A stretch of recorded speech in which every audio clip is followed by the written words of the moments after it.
Para comprender la alteración abrupta de la geopolítica europea durante el inicio del siglo IX, es un requisito técnico fundamental descartar la premisa de que la expansión escandinava fue el resultado de una explosión de furia marcial o un deseo innato por la exploración aventurera.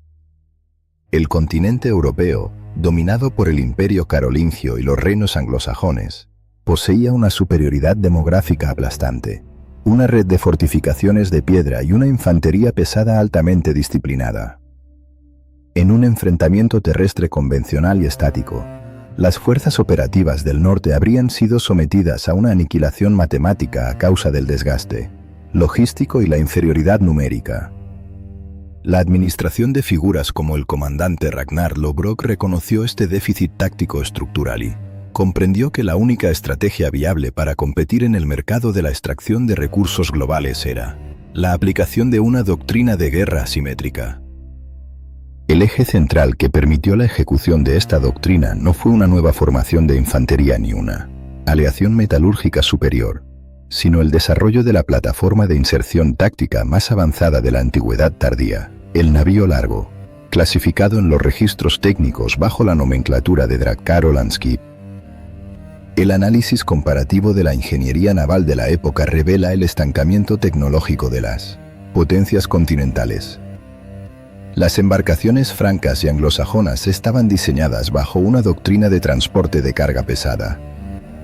Sus cascos se construían mediante un esqueleto interno rígido sobre el cual se clavaban tablones gruesos, resultando en naves masivas con un calado de varios metros de profundidad. Esta arquitectura naval exigía una dependencia absoluta de la infraestructura portuaria.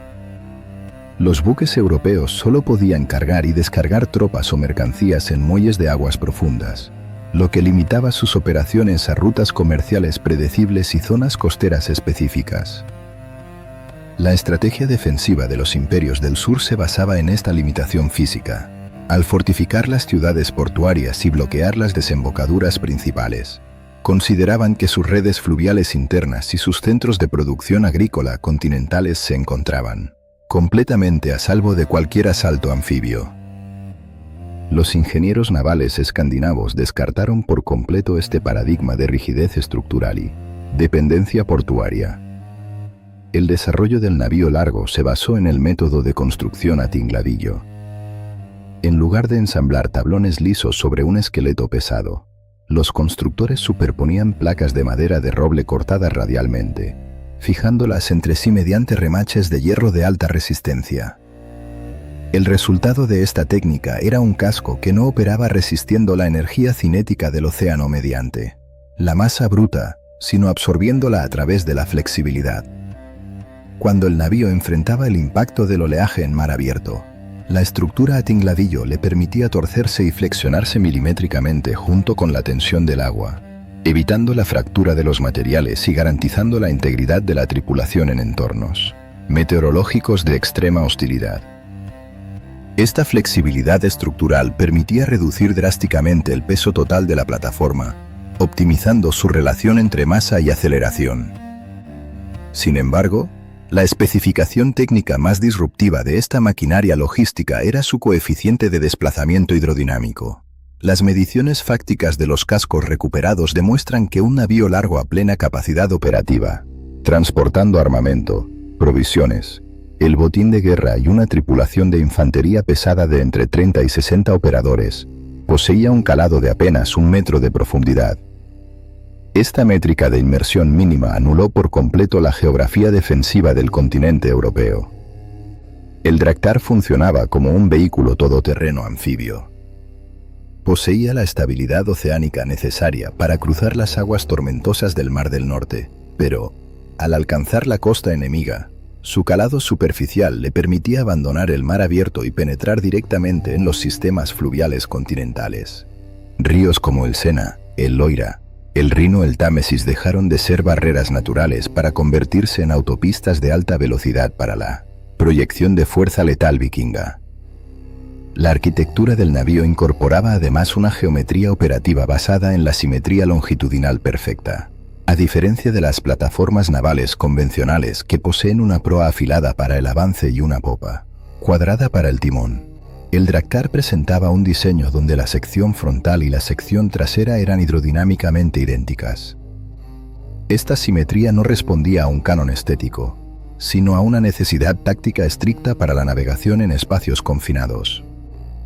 Cuando una unidad operativa escandinava penetraba en una red fluvial estrecha o se encontraba con una barricada defensiva imprevista que impedía el avance, la física del entorno hacía imposible ejecutar una maniobra de giro en forma de V. El diseño simétrico resolvía esta vulnerabilidad crítica. La tripulación no necesitaba girar el casco de la embarcación. Simplemente invertían su posición en los bancos de remo y comenzaban a propulsar el navío en la dirección opuesta con idéntica velocidad y eficiencia hidrodinámica. Esta capacidad bidireccional garantizaba que las fuerzas de asalto poseyeran siempre un vector de extracción inmediato, eliminando el riesgo táctico de quedar acorralados en embudos geográficos. El sistema de propulsión de la plataforma operaba bajo un esquema dual redundante, asegurando la movilidad ininterrumpida bajo cualquier variable ambiental. El motor primario para trayectos de larga distancia consistía en una vela cuadrada de grandes dimensiones, manufacturada con lana densa y tratada con aceites animales para optimizar su resistencia a la humedad y capturar la máxima presión eólica. Operando bajo condiciones de viento favorables, la eficiencia aerodinámica de esta configuración permitía al navío alcanzar velocidades de crucero que superaban los 15 nudos, un rendimiento de tránsito que dejaba obsoletas las redes de comunicación e inteligencia de los ejércitos francos, permitiendo a los escandinavos atacar una región y desaparecer mucho antes de que la caballería enemiga pudiera ser movilizada hacia el sector comprometido. El motor secundario de propulsión era estrictamente biológico y se utilizaba para operaciones tácticas de precisión. La embarcación estaba equipada con bancos de remos operados por la propia infantería de choque. A diferencia de las galeras mediterráneas que dependían de la labor esclava, cada operador de remo en un Draktar era un especialista militar altamente capacitado. Esta tracción mecánica humana proporcionaba al comandante del navío el control absoluto sobre la aceleración, la desaceleración y el posicionamiento en entornos de 0 nudos de viento o al navegar contra la corriente de los ríos continentales. Un remo direccional masivo, fijado en el lateral de la sección trasera derecha del casco, funcionaba como un timón de alta sensibilidad, permitiendo corregir el rumbo con un margen de error casi nulo. La integración de la flexibilidad del casco, el calado de 1 metro y el sistema de propulsión dual culminaba en la capacidad operativa más devastadora del arsenal nórdico, el desembarco anfibio directo. Al carecer de una quilla profunda, la plataforma no requería muelles para el desembarco de tropas. El piloto podía mantener una velocidad de asalto y dirigir el navío directamente contra una playa de arena o la ribera de un río, ejecutando un varamiento táctico controlado. El casco absorbía el impacto contra el lecho terrestre de manera suave, permitiendo que decenas de operadores de infantería pesada saltaran por la borda y establecieran una cabeza de playa asegurada en cuestión de segundos. Esta maniobra de asalto relámpago anulaba los tiempos de preparación defensiva de las guarniciones locales. Finalmente, el análisis de la movilidad de esta plataforma revela su resistencia total a los bloqueos de infraestructura. Si un monarca carolingio ordenaba la construcción de un puente fortificado de piedra o una cadena tensada a través del río para detener el avance de la flota fluvial, la ingeniería escandinava aplicaba una solución de logística terrestre.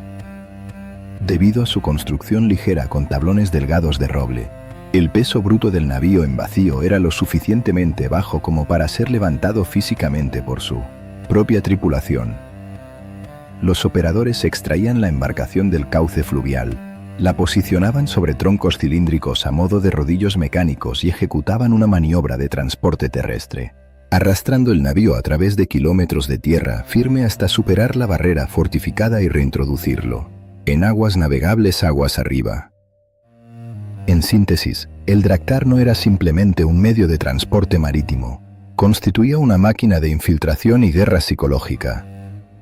Su ingeniería desafió las limitaciones físicas de la época, dotando a la administración de Ragnar Lothbrok de un vector de ataque invisible que le permitía vulnerar las defensas costeras Desestabilizar la macroeconomía europea mediante la interrupción de sus rutas comerciales internas y proyectar un terror táctico ineludible en el corazón mismo del imperio más poderoso del continente occidental. El análisis del fenómeno expansivo escandinavo durante el siglo VIII y el siglo IX requiere el abandono total de las narrativas basadas en el salvajismo inherente o la sed de exploración. La movilización masiva de las poblaciones del norte de Europa hacia las costas británicas y continentales respondió, en su nivel más fundamental, a una crisis macroeconómica y a un colapso inminente de la cadena de suministro alimentario local. Para comprender la adopción de la violencia asimétrica como un modelo de negocio estándar, es necesario auditar primero el rendimiento termodinámico y la topografía de la península escandinava. A diferencia de las vastas llanuras aluviales de Francia o los valles templados de Inglaterra, la geografía nórdica presenta un ecosistema de extrema hostilidad para la producción de biomasa a gran escala. Más del 90% del territorio noruego y grandes extensiones de Suecia están compuestos por formaciones montañosas, bosques de coníferas de alta densidad y suelos glaciares de baja fertilidad. A esta limitación topográfica se suma la variable meteorológica. Al operar en latitudes septentrionales extremas, la región experimenta una radiación solar reducida y un ciclo anual caracterizado por inviernos prolongados y veranos cortos.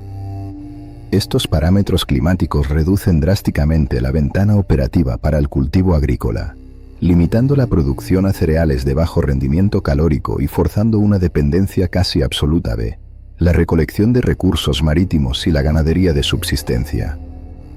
A pesar de estas severas restricciones en la producción de alimentos, los registros paleoclimáticos indican que hacia finales del siglo VIII, el hemisferio norte experimentó un ligero aumento en las temperaturas globales medias.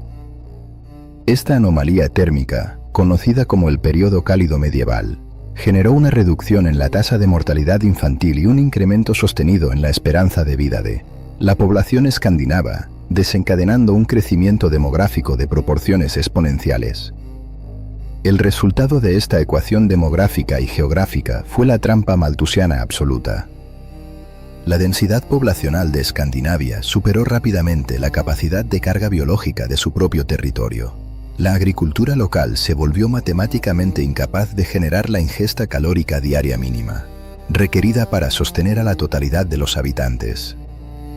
Frente al déficit alimentario y la amenaza de una atrición generalizada por inanición, la estructura política nórdica, compuesta por cacicazgos fragmentados e independientes, se vio obligada a buscar modelos alternativos para la adquisición de recursos y la inyección de capital en su economía local. La primera fase de esta reestructuración económica se basó en el comercio de exportación convencional. Utilizando sus avances en ingeniería naval, los mercaderes nórdicos establecieron rutas marítimas para exportar materias primas de alto valor en los mercados del sur, tales como pieles de animales árticos, marfil de morsa, madera de construcción y ámbar. A cambio, importaban cereales, textiles manufacturados, herramientas de hierro forjado y metales preciosos, principalmente monedas de plata árabes y francas que funcionaban como la reserva de valor estándar de la época. Sin embargo, el análisis de rentabilidad de este modelo comercial tradicional reveló márgenes de ganancia limitados. El tránsito comercial pacífico requería una inversión masiva de tiempo, negociaciones diplomáticas complejas con las autoridades aduaneras extranjeras y el pago de aranceles significativos en cada puerto de atraque. La transición hacia la piratería sistémica no fue un acto de agresión irracional, sino el resultado de una auditoría estricta sobre el retorno de inversión. Durante sus expediciones comerciales, los navegantes y comandantes tácticos nórdicos compilaron volúmenes inmensos de inteligencia logística sobre la infraestructura de las potencias europeas. El dato más crítico extraído de estas observaciones fue la identificación de una vulnerabilidad estructural masiva en el Imperio Franco y los reinos anglosajones: la ausencia casi total de seguridad perimetral en sus instalaciones de almacenamiento de capital costeras. Las poblaciones del sur habían concentrado sus reservas de metales preciosos y activos líquidos en estructuras arquitectónicas gestionadas por el clero, conocidas como monasterios e iglesias. Desde la perspectiva teológica de los defensores, estos recintos eran sagrados y, por lo tanto, no requerían fortificaciones militares. Desde la perspectiva fáctica y analítica de los comandantes nórdicos, los monasterios operaban como bancos centrales no fortificados, repletos de oro, plata y joyas de altísima liquidez, resguardados únicamente por personal biológico no combatiente y carentes de cualquier tipo de guarnición militar permanente. El riesgo operativo para extraer este capital era estadísticamente cercano a cero. Esta constatación logística dio origen al concepto de la operación vikinga. Es imperativo establecer, desde el rigor de la nomenclatura histórica, que el término vikingo no designaba a una etnia, una nacionalidad o una identidad cultural monolítica. En la terminología de la época, constituía un verbo y un contrato de trabajo. Ir a realizar operaciones vikingas significaba organizar un consorcio temporal, alquilar una plataforma de asalto naval, reunir un escuadrón de contratistas militares independientes y ejecutar misiones de extracción forzosa de capital en territorio extranjero. Era una empresa mercantil basada en el uso asimétrico de la fuerza cinética, donde las ganancias se distribuían de manera proporcional entre los inversores y los operadores biológicos que sobrevivían al despliegue. El evento que validó empíricamente este nuevo modelo macroeconómico se registró en el año 793, con el asalto a la instalación monástica de Lindisfarne, en la costa este de Inglaterra. Un escuadrón nórdico compuesto por una fuerza de infantería ligera ejecutó un desembarco anfibio relámpago. Neutralizó de inmediato a la resistencia civil, expropió la totalidad del capital líquido almacenado en las bóvedas del recinto y ejecutó una maniobra de extracción hacia mar abierto antes de que las autoridades anglosajonas lograran procesar la alerta de seguridad y movilizar a su infantería pesada. El retorno de la inversión de esta operación fue astronómico. El volumen de plata y oro incautado en cuestión de horas superaba el beneficio neto que un mercader escandinavo podría acumular durante múltiples décadas de comercio marítimo convencional. La inyección de esta liquidez masiva en la economía de Escandinavia alteró de manera permanente su estructura geopolítica. La piratería dejó de ser una actividad marginal para convertirse en el motor financiero central de los cacicazgos locales. Sin embargo, los metales preciosos no poseían la capacidad termodinámica de resolver el problema base, el déficit de biomasa y producción de alimentos. Para asegurar la supervivencia a largo plazo de sus asentamientos en el norte, la administración nórdica integró a su modelo de negocio la extracción sistemática de activos biológicos humanos. El tráfico de recursos humanos, o esclavitud, se consolidó como el pilar secundario de las incursiones vikingas. Las poblaciones civiles de las costas europeas que sobrevivían a la aplicación de la fuerza letal inicial eran capturadas, inmovilizadas y procesadas como mercancía de alta demanda. Este capital humano era transportado hacia las bases operativas en Escandinavia para ser utilizado como fuerza de trabajo forzada, encargada de operar las granjas, talar los bosques y mantener la producción de las forjas locales mientras los ciudadanos nórdicos se encontraban desplegados en campañas militares estacionales en el extranjero. Alternativamente, los prisioneros eran exportados a través de las rutas fluviales del este de Europa hacia los inmensos mercados de Constantinopla y el Califato Abasí, donde se intercambiaban por volúmenes masivos de plata árabe, completando así un ciclo de retroalimentación económica perfecto basado en la expropiación, la violencia táctica y la logística naval de precisión. Al comprender la rentabilidad de este ecosistema de saqueo institucionalizado, comandantes ejecutivos como Ragnar Lodbrok no requirieron justificaciones ideológicas para expandir sus operaciones.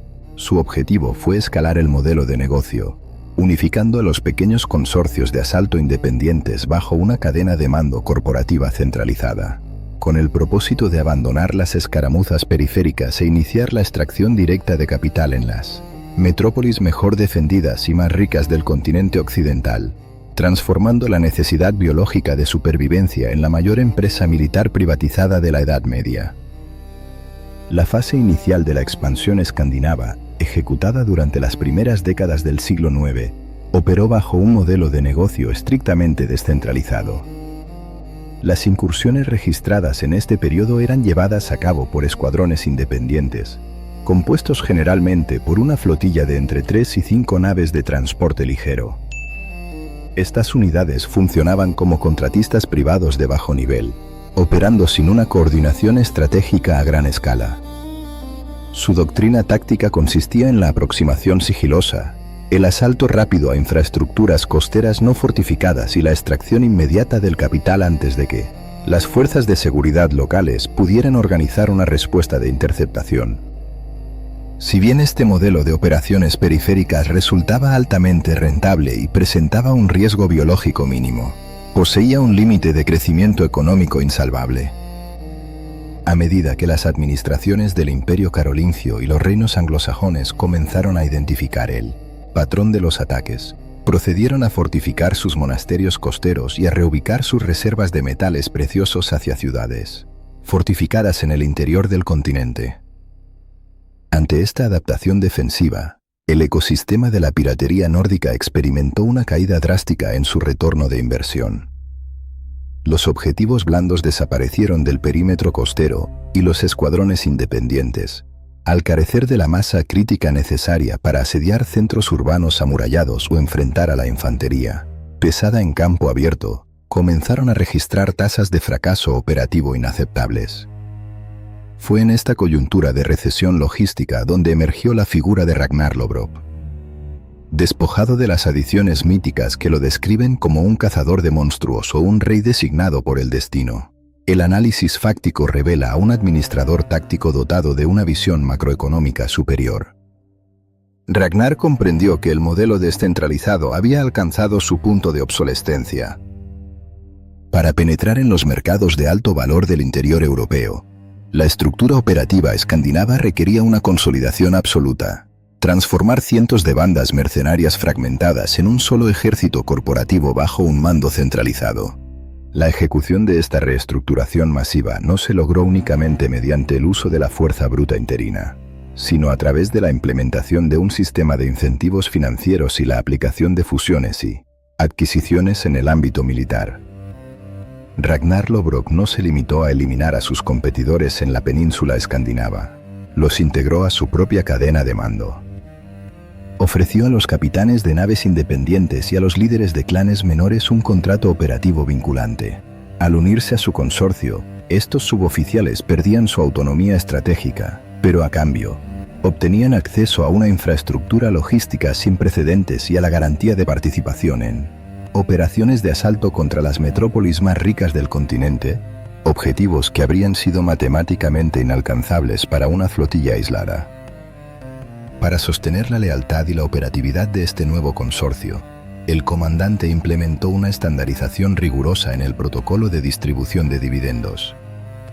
En las formaciones irregulares, las disputas internas por la repartición del botín solían resultar en motines o en la disolución de la unidad. La administración de Ragnar estableció un marco legal férreo. El capital extraído de las operaciones se dividía mediante un cálculo matemático estricto, basado en el volumen de inversión inicial en naves, el rango del operador en la cadena de mando y el nivel de riesgo biológico asumido durante el asalto.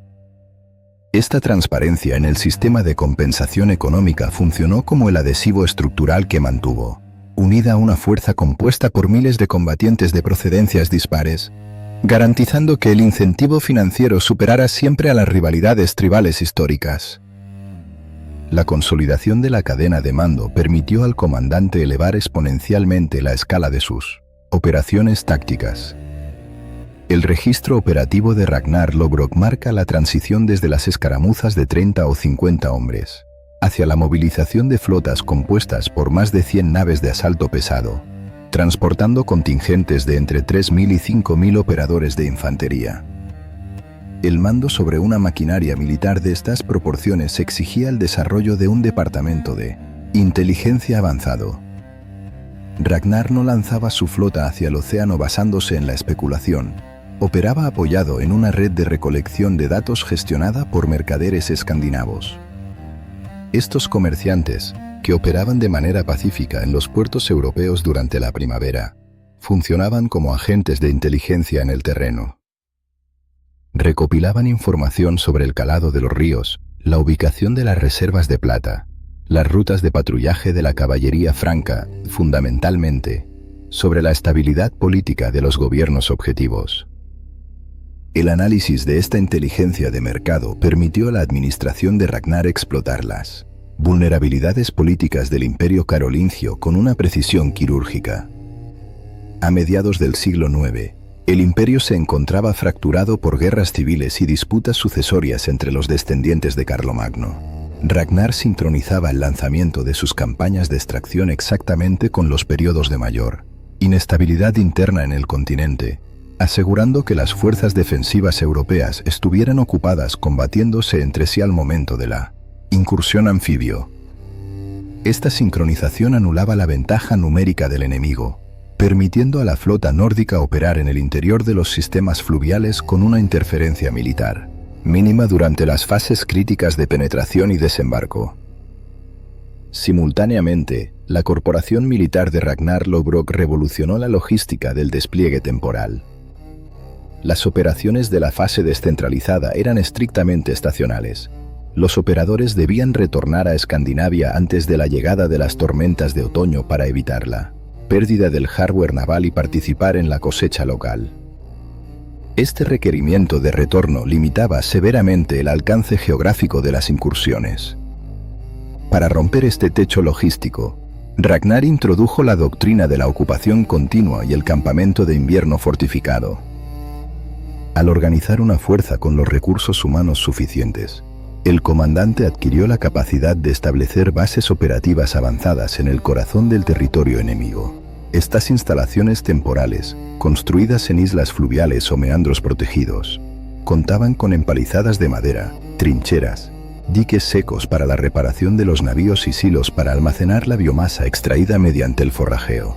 En la región circundante, la capacidad de pasar el invierno en el continente europeo sin requerir una línea de suministro desde la matriz escandinava transformó a la flota vikinga en una amenaza permanente y ubicua. El ejército ya no necesitaba cruzar el Mar del Norte cada primavera. Iniciaba su campaña directamente desde el interior del territorio franco o anglosajón, reduciendo los tiempos de respuesta del adversario a márgenes operativos nulos.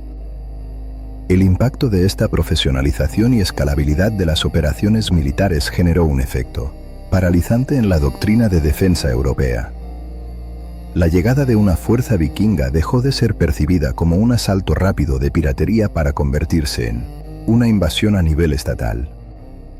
La observación de una columna ininterrumpida de cientos de naves de asalto simétricas, navegando en perfecta formación a lo largo de un río principal, con sus tripulaciones ejecutando protocolos de disciplina estricta y respondiendo a señales de bandera centralizadas, proyectaba un terror táctico superior a cualquier demostración de fuerza convencional. La corporación militar diseñada, ensamblada y dirigida por Ragnar Lodbrok demostró al mundo occidental que la carencia de tierras cultivables en el norte había sido compensada mediante la creación de la maquinaria de guerra asimétrica más sofisticada, letal y administrativamente eficiente de su época. El éxito operativo de una campaña de extracción forzosa de capital en un territorio de dimensiones continentales no se fundamenta de manera exclusiva en la capacidad de aplicar fuerza letal durante el enfrentamiento directo. En la doctrina militar, la logística de la inserción táctica y la selección del vector de aproximación constituyen los factores determinantes que separan una escaramuza periférica de una invasión a escala estatal. El Imperio carolingio, el objetivo macroeconómico designado por el comandante Ragnar Lodbrok durante la primera mitad del siglo IX, poseía la maquinaria militar terrestre más formidable de Europa occidental. Su doctrina de defensa perimetral operaba bajo la premisa de la guerra estática y la caballería pesada. La administración franca había invertido recursos masivos en la fortificación de sus fronteras terrestres, orientales y en el establecimiento de guarniciones en los principales puertos marítimos, asumiendo que cualquier fuerza expedicionaria enemiga intentaría asegurar una cabeza de playa convencional antes de iniciar una marcha terrestre hacia los centros urbanos del interior. La innovación logística de Ragnar Lodbrok consistió en eludir por completo este sistema de defensa perimetral, mediante la utilización de las redes fluviales del continente como autopistas de alta velocidad para la penetración profunda. El Imperio franco dependía de ríos navegables como el Sena, el Loira y el Rin para el transporte de su propia biomasa agrícola y la recaudación de impuestos. Al transformar estas arterias comerciales en vectores de invasión, el consorcio militar escandinavo logró proyectar su fuerza de choque directamente hacia los nodos de almacenamiento financiero del imperio, anulando la ventaja táctica de las fortificaciones costeras. La ejecución de este plan requirió la movilización de una fuerza de tareas sin precedentes, compuesta por un estimado de 120 naves de asalto y un contingente biológico que superaba los 5.000 operadores de infantería. La administración de una flota de 120 plataformas navales navegando en formación a través de un ecosistema fluvial estrecho exigió el establecimiento de un protocolo de mando y control de altísima complejidad. A diferencia de las operaciones en mar abierto, donde el espacio permite la dispersión, la navegación en el cauce del río Sena obligaba a las naves a desplazarse en una columna que se extendía por varios kilómetros de longitud. Para mantener la cohesión estructural de esta inmensa cadena logística, Ragnar Lodbrok implementó un sistema de transmisión de datos basado en señales acústicas y visuales. El navío insignia del comandante, posicionado en la vanguardia, marcaba el vector de avance y el ritmo de propulsión. Las directrices operativas, tales como la alteración de la velocidad, la orden de ejecutar un varamiento táctico en las riberas o la señal para prepararse para un enfrentamiento hostil, se transmitían hacia la retaguardia mediante un código estandarizado de percusión sobre los escudos de bronce y el uso de instrumentos de viento de alta resonancia. Este sistema aseguraba que una orden emitida por el director ejecutivo en la cabecera de la columna fuera procesada y ejecutada por la nave de retaguardia en un lapso de escasos minutos. El análisis hidrodinámico de la aproximación vikinga a través del estuario del Sena revela una comprensión superior de las variables geofísicas por parte de los navegantes escandinavos. En lugar de depender exclusivamente de la atracción biológica mediante los bancos de remos para contrarrestar la corriente descendente del río, la flota de Ragnar explotó un fenómeno físico local conocido como el macareo del Sena. Este evento termodinámico consiste en una ola de marea masiva que, impulsada por la atracción gravitacional lunar y la topografía del estuario, remonta el cauce del río desde el océano hacia el interior del continente. Los pilotos nórdicos sincronizaron su vector de entrada exactamente con el flujo de esta anomalía hidrológica. Al montar la flota sobre la cresta de la marea entrante, los navíos adquirieron una inyección de energía cinética gratuita, permitiéndoles avanzar decenas de kilómetros río arriba a una velocidad superior a los 10 nudos sin que los operadores de infantería tuvieran que gastar un solo joule de energía calórica en la propulsión mecánica. Esta velocidad de desplazamiento generó una asimetría temporal paralizante para la burocracia militar carolingia. El protocolo de movilización del rey franco, conocido como el Ban, requería la emisión de correos a caballo hacia las propiedades de la aristocracia regional, ordenando la recolección de levas y el ensamblaje de la caballería pesada. Este ciclo logístico desde la detección de la amenaza hasta el despliegue de las fuerzas defensivas demandaba un mínimo de 2 a 3 semanas operativas. Sin embargo, la flota de Ragnar avanzaba por el cauce fluvial a un ritmo que superaba la velocidad de las redes de comunicación ecuestres de la época. Para el momento en que un mensajero franco lograba informar a la administración central sobre el avistamiento de la flota en la desembocadura del río, el consorcio militar vikingo ya había penetrado cientos de kilómetros hacia el interior, saqueando los centros logísticos periféricos y consolidando sus posiciones antes de que el primer batallón de respuesta carolingia lograra abandonar sus cuarteles de origen. Cuando el alto mando franco finalmente lograba movilizar a su infantería y caballería pesada hacia las riberas del Sena, la ventaja táctica de la plataforma naval vikinga quedaba demostrada de manera empírica. El ejército continental operaba bajo la doctrina del choque frontal en terreno sólido. Al posicionar sus fuerzas en la margen derecha del río, esperaban obligar al enemigo a un desembarco anfibio bajo fuego directo. La respuesta del comandante escandinavo ante este despliegue era de una simplicidad matemática absoluta. Ordenaba a sus operarios de remo ajustar el ángulo de los timones direccionales y desplazaba la totalidad de su flota de 120 naves hacia la margen izquierda del río.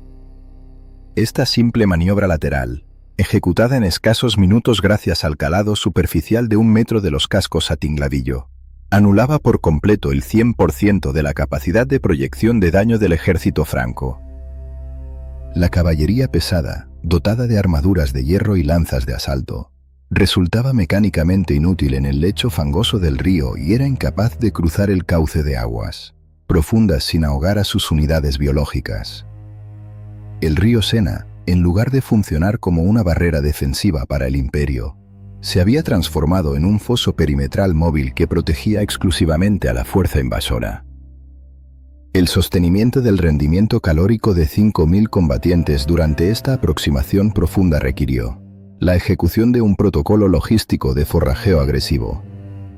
Dado que las naves ligeras no poseían la capacidad de carga para almacenar raciones de supervivencia para una campaña de múltiples meses, la cadena de suministro vikinga operaba bajo un modelo de extracción parasitaria local. A medida que la columna naval avanzaba, Ragnar desprendía escuadrones de infantería ligera hacia las riberas. Estas unidades tenían la directriz estricta de neutralizar cualquier resistencia local de baja intensidad y confiscar la totalidad de la biomasa disponible en las instalaciones agrícolas francas, ganado bovino, reservas de grano, aves de corral y suministros de agua potable. Este material biológico era transferido de inmediato a las plataformas navales, asegurando que la fuerza principal mantuviera su masa muscular y su capacidad de combate al 100% de eficiencia, mientras simultáneamente inducía un estado de hambruna sistemática y terror psicológico en la población civil de la región, fracturando el tejido social y productivo del enemigo en su propio territorio. La marcha inexorable de este ecosistema militar móvil a través de las vías fluviales continentales culminó con la aproximación a los suburbios de la instalación urbana principal de la región. El vector de ataque trazado por la administración de Ragnar Lodbrok no se detuvo en las fortificaciones periféricas ni se desvió hacia objetivos de menor valor. La columna de naves superó los últimos meandros del río, manteniendo su cohesión estructural a pesar de los intentos fallidos de la artillería de asedio franca por interrumpir su paso. Al establecer contacto visual con la isla fluvial fortificada que constituía el corazón logístico y político del sector, el consorcio escandinavo había completado la fase de inserción táctica más audaz y destructiva registrada hasta ese momento en la historia militar del continente. Habían demostrado de manera fáctica que la combinación de hidrodinámica avanzada, centralización del mando y explotación de la ineficiencia burocrática enemiga permitía a una corporación militar privada penetrar las defensas de un imperio global y prepararse para la extracción masiva de capital en el mismo centro neurálgico del poder europeo. El avance sostenido del consorcio militar escandinavo a través de la arteria fluvial del Sena alcanzó su objetivo primario durante el mes de marzo del año 845. El objetivo macroeconómico designado por el comandante Ragnar Lodbrok no era una simple fortificación de piedra periférica, sino el nodo logístico, administrativo y financiero más crítico posicionado en el centro de la vía fluvial, la isla de la ciudad, el núcleo urbano de la metrópolis de París. El análisis topográfico de este sector presentaba un desafío táctico específico para la fuerza invasora. La isla funcionaba como un embudo natural que regulaba el tráfico comercial y el acceso terrestre entre las mitades norte y sur del territorio. Para ejecutar el asedio sobre este centro de procesamiento de capital, la flota escandinava, compuesta por 120 navíos de asalto, requería neutralizar las defensas dispuestas en las riberas adyacentes antes de poder iniciar el protocolo de extracción forzosa de los activos almacenados en el interior del perímetro urbano. La Administración de Defensa del Imperio Carolingio, bajo la dirección ejecutiva del monarca Carlos el Calvo, había completado finalmente sus prolongados ciclos de movilización logística, desplegando a su infantería y a su caballería pesada para interceptar la amenaza fluvial. Sin embargo, en el teatro de operaciones, el alto mando franco cometió un error de cálculo táctico de proporciones catastróficas. Al intentar proteger simultáneamente ambas márgenes del río Sena para evitar el desembarco enemigo en cualquiera de los flancos, El monarca dividió sus fuerzas defensivas totales en dos contingentes completamente separados, posicionando la mitad de su ejército en la orilla derecha y a la otra mitad en la orilla izquierda. En términos de física militar y gestión de recursos, esta decisión redujo matemáticamente a la mitad la densidad de su línea defensiva y eliminó cualquier posibilidad de refuerzo mutuo táctico. Dado que el ejército franco carecía de plataformas navales de movilidad rápida o puentes temporales para cruzar el cauce de aguas profundas, una ribera no podía asistir a la otra en caso de un ataque concentrado. El Departamento de Inteligencia Táctica y el mando centralizado de Ragnar Lodbrok procesaron esta vulnerabilidad estructural de la formación carolingia de manera casi instantánea. El comandante escandinavo ordenó la suspensión del avance lineal de su columna naval y ejecutó una maniobra de concentración de fuerza bruta. En lugar de dividir su propia flota para enfrentar simétricamente a ambos contingentes francos, Ragnar dirigió la totalidad de su fuerza operativa, compuesta por 5.000 operadores de infantería pesada, directamente contra la fracción más débil del ejército enemigo ubicada en una sola de las riberas. Esta aplicación del principio de superioridad numérica local garantizó que los escandinavos superaran ampliamente en número a los defensores en el punto exacto de impacto. El desembarco anfibio masivo se ejecutó con la sincronización estandarizada de la infantería mirmidón de épocas anteriores. Los cascos de calado superficial encallaron en el lodo de la orilla, y miles de combatientes nórdicos establecieron de inmediato una cabeza de playa inquebrantable. La caballería pesada carolingia, cuyo diseño operativo estaba optimizado para cargas de alta velocidad en llanuras abiertas y terreno sólido, resultó mecánicamente inoperante ante la ferocidad táctica de la pared de escudos vikinga operando en un entorno confinado, húmedo y de alta fricción. La capacidad de absorción cinética de la línea defensiva franca colapsó bajo la presión constante de la infantería de choque del norte. El contingente franco fue desmantelado de forma sistemática. Su cohesión operativa y su cadena de mando se desintegraron, resultando en una retirada desorganizada, la ruptura del frente y la captura logística de múltiples activos biológicos enemigos. Tras asegurar el control territorial absoluto de esa ribera específica y neutralizar a la mitad del ejército imperial, Ragnar Lodbrok implementó de inmediato una doctrina de guerra de información asimétrica y terror psicológico. El objetivo de esta maniobra no era la aniquilación física total, sino la neutralización de la voluntad de combate del contingente franco restante, el cual observaba el desarrollo de las operaciones desde la margen opuesta del río en un estado de parálisis táctica, incapaz de cruzar las aguas para intervenir.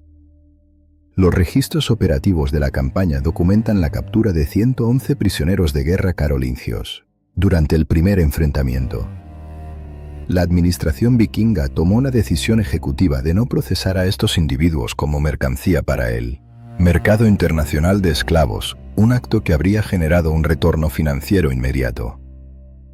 En su lugar, el comandante decidió sacrificar este capital humano para utilizarlo como munición en una operación de impacto psicológico de alto rendimiento. Las fuerzas de Ragnar trasladaron a los prisioneros a una isla fluvial despejada, situada en el centro del cauce del Sena, asegurando que la ubicación ofreciera un campo visual perfecto y sin obstrucciones para el ejército del monarca, Carlos el Calvo. En este punto focal de visibilidad máxima, el escuadrón nórdico ejecutó la terminación biológica simultánea y pública de los 111 prisioneros, mediante el método de ahorcamiento masivo, utilizando las estructuras botánicas locales y armazones de madera improvisados. La física y la coreografía de esta ejecución masiva estaban calibradas para maximizar el trauma en los observadores.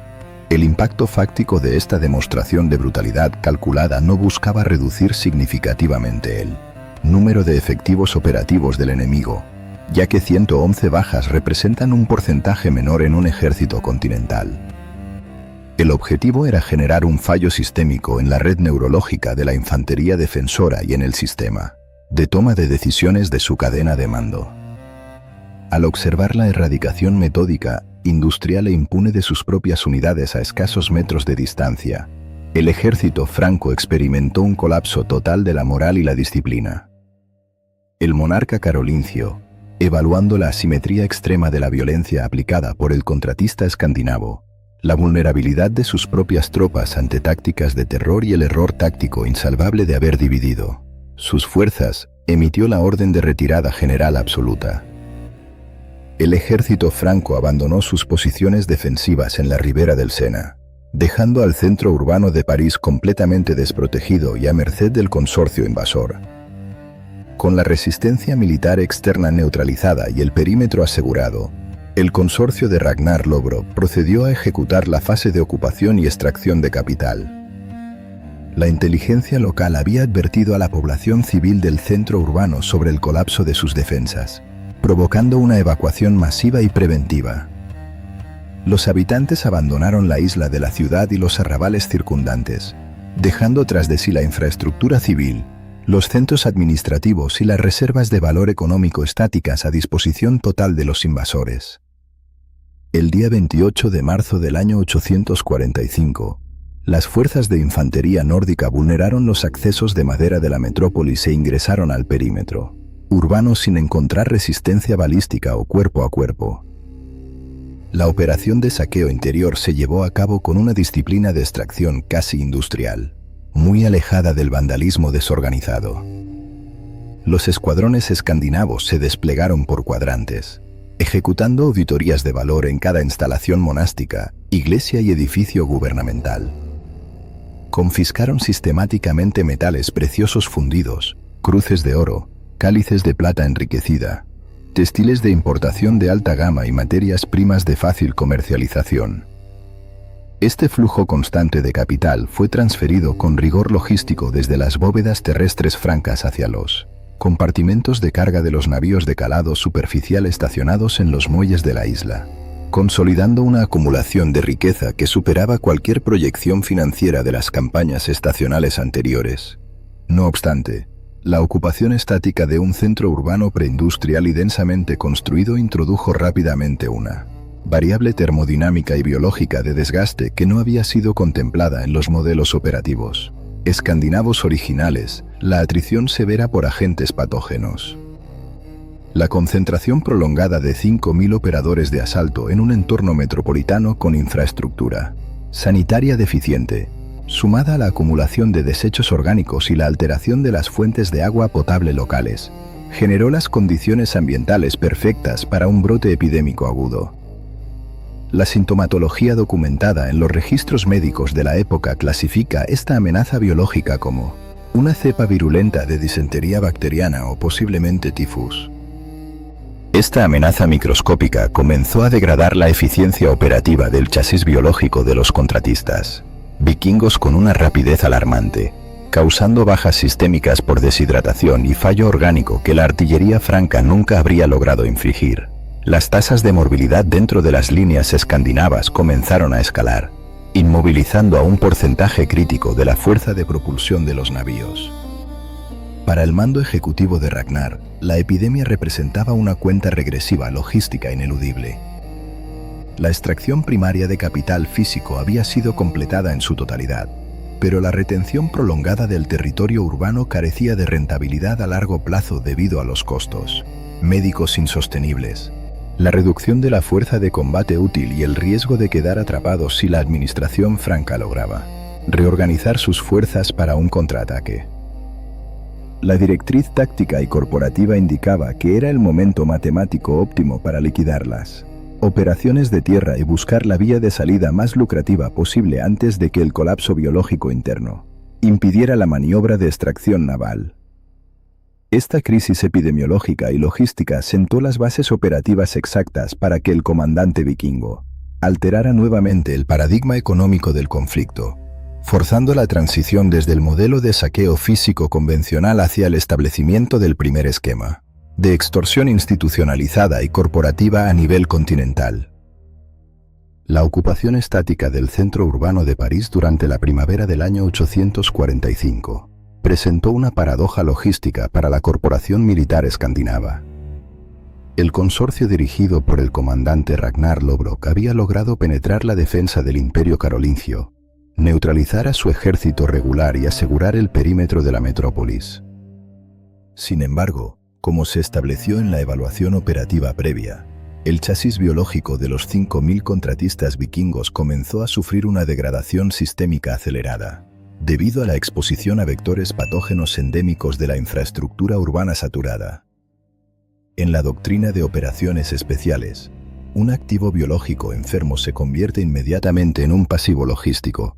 Consume raciones hídricas y calóricas sin poseer la capacidad de generar fuerza cinética o transportar el capital extraído. Frente a esta curva de atrición ineludible, el mando central requería diseñar una estrategia de extracción que maximizara el retorno de inversión antes de que la incapacidad física de la tripulación impidiera la navegación de los 120 navíos de asalto hacia mar abierto. La solución implementada por la administración de Ragnar Lodbrok representó un salto evolutivo en la macroeconomía de los conflictos armados. Hasta ese momento de la historia europea, el botín de guerra se obtenía de forma exclusivamente mecánica. El operador invasor debía localizar físicamente el metal precioso, forzar la apertura de las bóvedas, procesar el material y transportarlo manualmente hacia su plataforma logística. Este método de extracción primaria requiere un gasto calórico inmenso y conlleva riesgos tácticos continuos. La innovación del comandante escandinavo consistió en transicionar desde la extracción física directa hacia la extorsión institucionalizada. Ragnar identificó que el producto de mayor valor que su corporación podía ofrecer en ese instante no era la violencia, sino la suspensión de la misma. Al empaquetar la retirada táctica y la preservación de la infraestructura carolingia remanente como un servicio financiero, el consorcio vikingo forzó a la burocracia del enemigo a asumir la totalidad del costo logístico de la recolección de activos. El proceso de negociación se estableció bajo parámetros de asimetría absoluta. Ragnar abrió un canal de comunicación diplomática con el director ejecutivo del Estado franco, el monarca Carlos el Calvo. El análisis de riesgo de ambas partes dictó los términos del acuerdo. El rey carolingio operaba con un ejército desmoralizado, incapaz de ejecutar un asalto anfibio para recuperar la isla de la ciudad y enfrentado a la destrucción sistemática de su principal nodo comercial. Por su parte, el comandante vikingo requería una inyección de liquidez inmediata que justificara el despliegue de su flota, pero necesitaba evitar un enfrentamiento prolongado debido a la crisis epidemiológica interna. Bajo estas condiciones, Ragnar Lodbrok tasó el precio de su cese de operaciones y evacuación territorial en la cifra exacta de 7.000 libras de plata. Para comprender la magnitud de esta exigencia financiera, es imperativo auditar la cifra desde la perspectiva de la macroeconomía del siglo IX. 7.000 libras de plata equivalen aproximadamente a 3.175 kilogramos de metal, precioso de alta pureza. En un ecosistema económico preindustrial, donde la plata funcionaba como el estándar absoluto para la reserva de valor y el intercambio comercial de alto nivel, esta cantidad representaba una fracción catastrófica del Producto Interno Bruto del Imperio Carolingio. No era capital que el monarca tuviera almacenado en una sola bóveda del tesoro.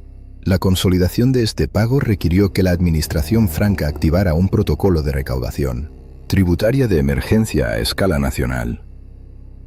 El Estado se vio obligado a confiscar las reservas líquidas de la aristocracia periférica, fundir el patrimonio de los recintos eclesiásticos que aún no habían sido saqueados y expropiar los activos circulantes de la clase mercantil en múltiples provincias. Esta maniobra logística impuesta por Ragnar Lodbrok operó como un multiplicador de fuerza destructiva sin necesidad de disparar un solo proyectil. Al forzar a Carlos el Calvo a extraer la plata de sus propios súbditos, el comandante vikingo no solo descapitalizó las reservas estatales, sino que generó una fricción sociopolítica masiva dentro del territorio enemigo. La burocracia franca realizó el trabajo de forrajeo financiero que los operadores biológicos nórdicos, diezmados por la epidemia, ya no estaban en condiciones físicas de ejecutar. El instrumento financiero resultante de esta transacción fue categorizado en los registros históricos bajo la nomenclatura de Danegeld o el impuesto danés. La fase de entrega del capital requirió la implementación de protocolos de verificación metalúrgica, extremadamente rigurosos por parte del consorcio receptor. La administración escandinava era plenamente consciente de las tácticas de degradación monetaria empleadas por las autoridades continentales, quienes frecuentemente alteraban las aleaciones de la moneda acuñada reduciendo el porcentaje de plata e incrementando la proporción de metales base de bajo valor, como el cobre o el plomo. Para evitar un déficit en la hoja de balance final, los contratistas vikingos no aceptaron el peso bruto del cargamento como garantía de valor. Los operarios de logística de Ragnar establecieron estaciones de auditoría en el perímetro de su campamento fortificado. Cada lote de monedas, lingotes y objetos eclesiásticos fundidos entregados por la delegación franca fue sometido a pruebas de densidad y ensayos con piedras de toque. Los especialistas nórdicos realizaban incisiones en los lingotes más gruesos para confirmar que el núcleo del material no hubiera sido adulterado con plomo. Únicamente cuando el volumen total del material entregado superó las pruebas de pureza química y alcanzó el umbral exacto de las 7.000 libras estipuladas en el contrato, el director ejecutivo escandinavo validó la transacción. El cumplimiento del contrato por parte de la corporación vikinga fue estricto. En la industria de la guerra asimétrica y la extorsión a escala soberana, la reputación de cumplimiento es el activo intangible más valioso.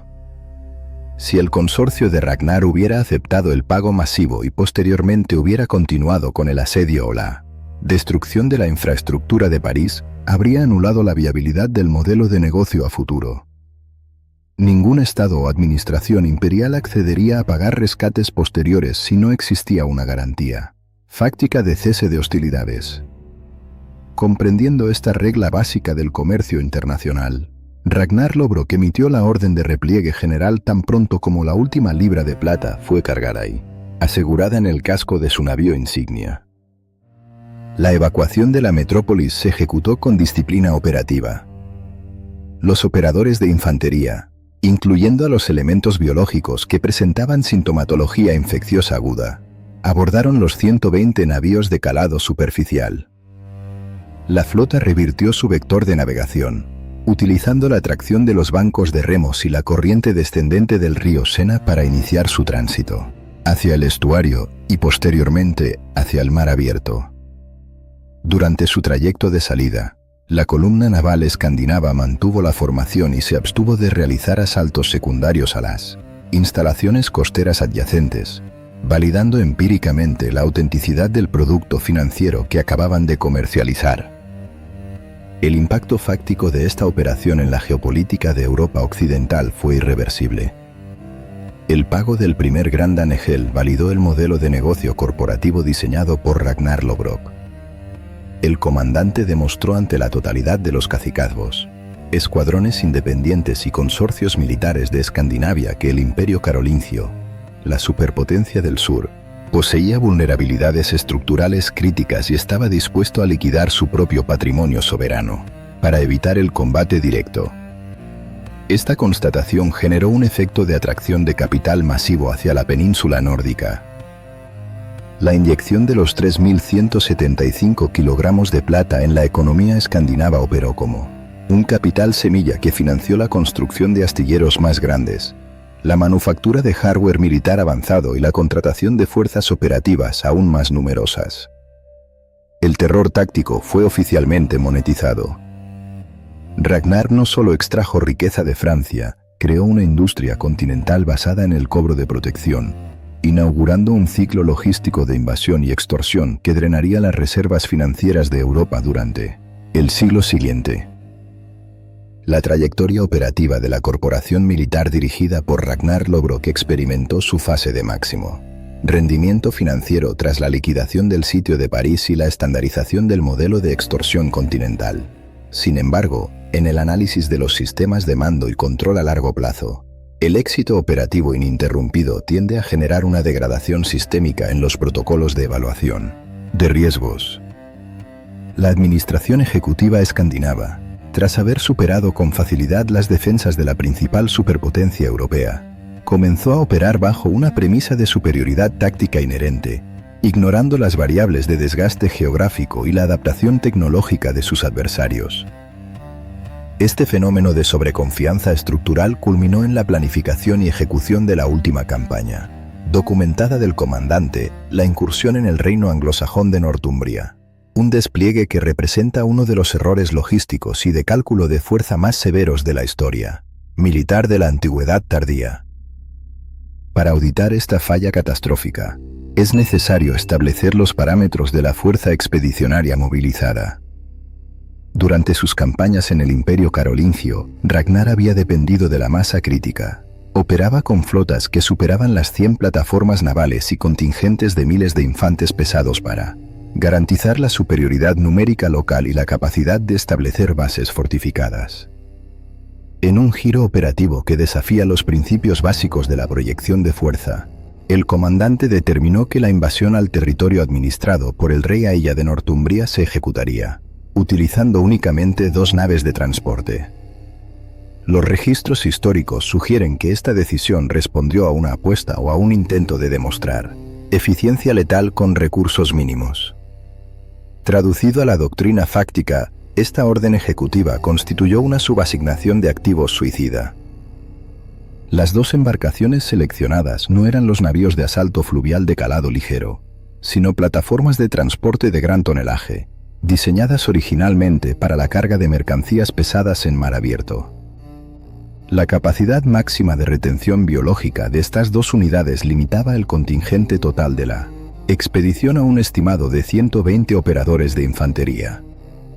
Desplegar una fuerza de asalto de apenas 120 individuos contra un Estado soberano que poseía una red de conscripción regional activa, sin el apoyo de una flota secundaria, sin líneas de suministro preestablecidas y sin una ruta de extracción redundante, anuló por completo la ventaja asimétrica que había definido la carrera de la corporación vikinga. El primer fallo sistémico de la operación se produjo antes de alcanzar la zona de contacto con el enemigo. El tránsito a través del Mar del Norte durante las fases de inestabilidad térmica otoñal presenta variables meteorológicas extremas que no pueden ser controladas mediante el liderazgo táctico. El escuadrón nórdico fue interceptado por un sistema de baja presión severo. A diferencia de las flotas masivas que pueden permitirse la pérdida de un porcentaje menor de sus unidades por accidentes de navegación manteniendo la viabilidad de la misión, la pérdida de redundancia en una expedición de 2 naves convierte cualquier anomalía ambiental en una amenaza. Determinación total. Las corrientes de aire de alta velocidad y el oleaje cinético masivo desviaron a las plataformas de su vector de aproximación calculado, empujándolas violentamente contra la costa rocosa del territorio de Northumbria. La ingeniería a tingladillo, diseñada para absorber la tensión del agua, colapsó ante el impacto físico directo contra las formaciones geológicas sólidas. Los cascos de madera de roble sufrieron fracturas estructurales irreversibles, provocando el hundimiento y la destrucción total del hardware naval. La infantería escandinava logró sobrevivir al impacto inicial y ejecutar un desembarco de emergencia en la costa enemiga. Sin embargo, en términos logísticos y estratégicos, la misión había fracasado en ese preciso instante. Al perder sus plataformas de movilidad, el escuadrón de Ragnar Lodbrok transicionó instantáneamente de ser una fuerza de asalto anfibio de alta velocidad a convertirse en una unidad de infantería terrestre aislada, estática y desprovista de cualquier vector de extracción hacia su base de operaciones en Escandinavia. La respuesta de la burocracia militar de Northumbria ante esta incursión fallida fue diametralmente opuesta a la parálisis demostrada años atrás por la administración carolingia. El rey Aella operaba bajo un sistema de movilización descentralizado que le permitía convocar a la milicia local de manera expedita. Al recibir los informes de inteligencia sobre el naufragio y el aislamiento de un contingente nórdico hostil en su perímetro costero, el monarca anglosajón no subestimó la amenaza a pesar de su reducido tamaño. La cadena de mando de Northumbria ejecutó un protocolo de movilización masiva, ensamblando una fuerza combinada de infantería pesada y caballería que superaba en una proporción de 10:1 a los operadores biológicos de Ragnar. La asimetría táctica se había invertido por completo. El contratista que había monetizado la superioridad local se encontraba ahora en el extremo receptor de una fuerza abrumadora. El enfrentamiento definitivo se produjo en el interior del territorio, donde las fuerzas de Northumbria interceptaron la marcha de la unidad vikinga extraviada. El análisis geométrico del combate a corta distancia explica el colapso ineludible de la formación escandinava. La doctrina defensiva principal de la infantería nórdica era el muro de escudos, una barrera cinética entrelazada que requería una densidad específica de operadores para funcionar. Para que esta formación sea invulnerable, requiere de una masa biológica suficiente para extender sus flancos hasta apoyarse en obstáculos naturales, como un río o un acantilado, evitando así ser rodeada. Con un contingente mermado que no superaba el centenar de hombres operativos, el establecimiento de una línea defensiva lineal era matemáticamente inviable, forzando a los vikingos a adoptar una formación circular concéntrica. Esta configuración defensiva cerrada es el último recurso de una unidad rodeada. La infantería del rey Aella, operando con disciplina y superioridad numérica aplastante, aplicó una presión concéntrica continua sobre el perímetro del muro de escudos nórdico. La física de esta maniobra dicta que los operadores en el interior de la formación vikinga comenzaron a sufrir una fatiga metabólica extrema al intentar resistir la masa de cientos de combatientes empujando simultáneamente desde todos los ángulos. Sin la capacidad de rotar sus líneas frontales con tropas de refresco, los músculos de los contratistas escandinavos alcanzaron el punto de fallo mecánico. La integridad estructural del muro de escudos colapsó, permitiendo que la infantería anglosajona penetrara el perímetro e iniciara la aniquilación sistemática de los activos biológicos individuales mediante armamento perforante y contundente. La tasa de atrición del escuadrón vikingo alcanzó el 100% en cuestión de horas. No existió una retirada táctica, ni una negociación financiera de rescate. La fuerza operativa fue triturada por la maquinaria militar convencional que Ragnar había evitado exitosamente durante toda su carrera administrativa. El único activo biológico que no fue sometido a terminación cinética inmediata en el campo de batalla fue el propio director ejecutivo. Los informes de contacto detallan que Ragnar Lodbrok operaba equipado con una prenda de protección especializada, de altísima densidad. Aunque la literatura posterior codificó este hardware como una túnica mágica invulnerable a las perforaciones, la auditoría técnica sugiere el uso de un jubón de cuero crudo extremadamente grueso o una malla de anillos de hierro de malla fina que las armas anglosajonas de baja calidad no lograron penetrar con la fuerza superficial aplicada en el caos del combate cuerpo a cuerpo. La supervivencia temporal de Ragnar ante el choque de infantería no alteró el resultado del colapso logístico. Incapaz de sostener la ofensiva en solitario y rodeado por cientos de efectivos enemigos, el comandante fue inmovilizado mecánicamente, desarmado y extraído del teatro de operaciones en calidad de prisionero de alto valor. La captura del individuo que había diseñado la doctrina de terror fluvial y extorsionado al imperio más rico del continente representó la victoria táctica y propagandística definitiva para el estado de Northumbria. Ragnar Lodbrok fue despojado de su autoridad ejecutiva, de su plataforma naval y de su fuerza letal corporativa, siendo reducido a un simple componente biológico cautivo a la espera de la ejecución de su sentencia penal por parte de la administración del rey Aella. Este evento concluye la fase operativa del comandante, demostrando que la omisión de las redundancias logísticas y el desprecio por la escala matemática del enemigo garantizan el fallo sistémico de cualquier campaña de invasión, independientemente de la superioridad tecnológica inicial. La captura del director ejecutivo de la corporación militar escandinava representó un problema logístico y diplomático sin precedentes para la administración del reino de Northumbria. En la doctrina de guerra convencional de la Edad del Bronce y la Antigüedad tardía, la captura de un oficial de alto rango enemigo activaba invariablemente un protocolo de retención y negociación financiera.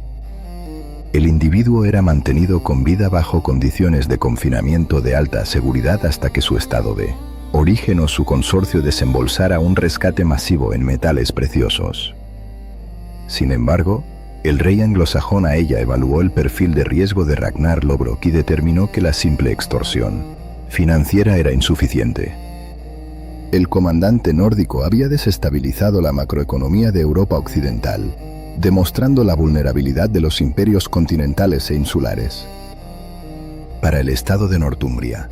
La ejecución pública y metódica de este activo constituía la única vía factible para proyectar un mensaje de disuasión absoluto hacia las futuras flotas vikingas, demostrando empíricamente que la incursión en su territorio garantizaba la terminación letal del invasor. Para llevar a cabo la ejecución, la burocracia penal anglosajona descartó los métodos convencionales de trauma cinético rápido, como la decapitación mediante un arma de filo pesado o la asfixia por ahorcamiento. Se optó por un procedimiento de terminación biológica prolongada basado en el despliegue de agentes toxicológicos en un entorno confinado, un método registrado en las bases de datos históricas como el foso de las serpientes. Desde una perspectiva de ingeniería penal, esta instalación funcionaba como un pozo de contención subterráneo de paredes lisas, diseñado para imposibilitar la escalada biomecánica del prisionero, cuyo lecho estaba saturado con una alta densidad de especímenes biológicos ofídicos venenosos, presumiblemente víboras europeas comunes recolectadas de manera masiva para este propósito específico. La inserción del comandante Ragnar en este entorno hostil generó un fallo inicial en el protocolo de ejecución.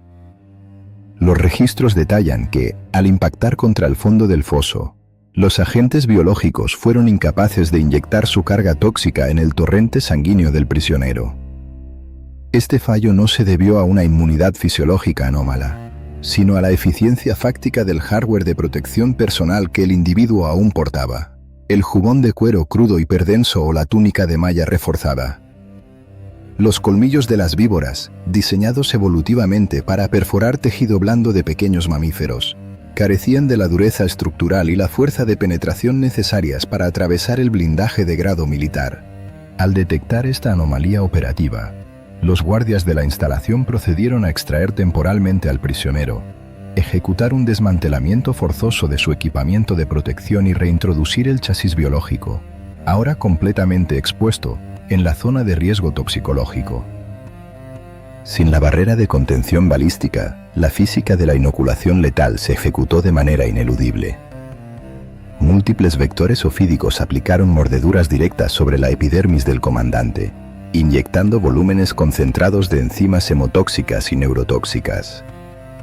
El análisis médico de esta exposición masiva describe un proceso de degradación sistémica en cascada.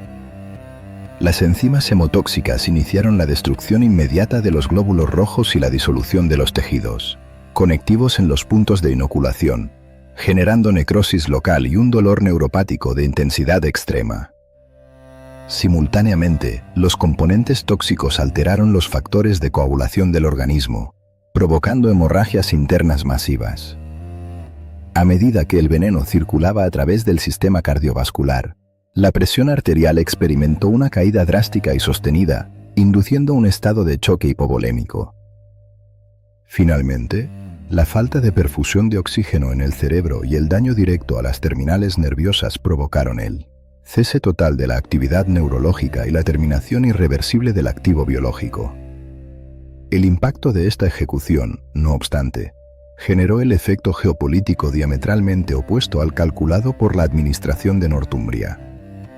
El rey Aella asumió que la destrucción del director corporativo provocaría la fragmentación y el colapso del consorcio escandinavo. Esta proyección falló al ignorar la estructura jerárquica y la planificación de sucesión de la corporación vikinga.